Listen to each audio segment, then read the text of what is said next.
मुआई हमें रंग रंग के कैलक मोलाई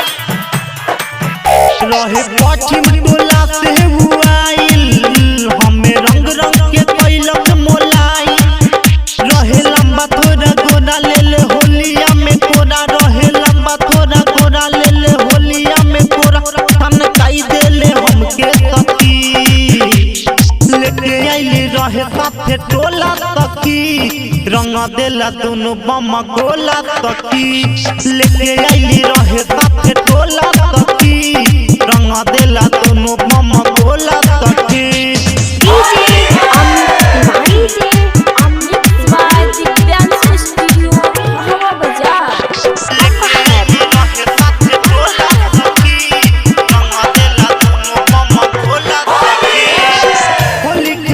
हमसे टच हो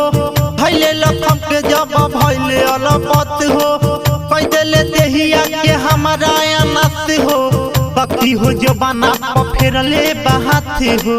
बकरी हो जो बना फेरले बहाती हो होली के लत में हो गइल हमसे टच हो भैले लखम के जब भैले अलपत हो कह देले देहिया के हमारा अनस हो बकरी हो जो बना फेरले बहाती हो जब रंग दिला निजा होलिया में दोनों पिजा जब रंग दिला निजा होलिया में दोनों पिजा लम्हा गुंडा सखी लेके आइली रहे साथे टोला सखी रंग दिला दोनों बम गोला सखी लेके आइली रहे साथे टोला सखी रंग दिला दोनों बम गोला सखी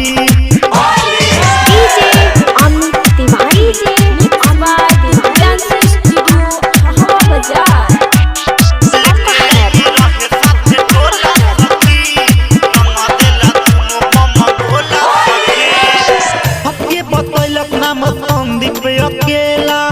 आवेला याद जब मन कड़केला मनु मतल जी के रचल हखेला कहे तू दसवा की जातिया अकेला कहे तू दसवा की जातिया अकेला हके पतलक नाम संदीप अकेला आवेला याद जब मन कड़केला मनु मतल जी के रचल हखेला कहे तू दसवा की जातिया जब रंगलक भीतर सखी लागे बड़ी डर जब रंगलक भीतर सखी लागे बड़ी डर लम्हा गुंडा सखी लेके आइली रहे साथे टोला सखी रंग देला दोनों बम गोला सखी लेके आइली रहे साथे टोला सखी रंग देला दोनों बम गोला सखी रहे पश्चिम टोला से हुआइल रहे लंबा थोड़ा गोरा ले ले होलिया में कोरा रहे लंबा थोड़ा गोरा ले ले होलिया में कोरा छन काई देला हमके सखी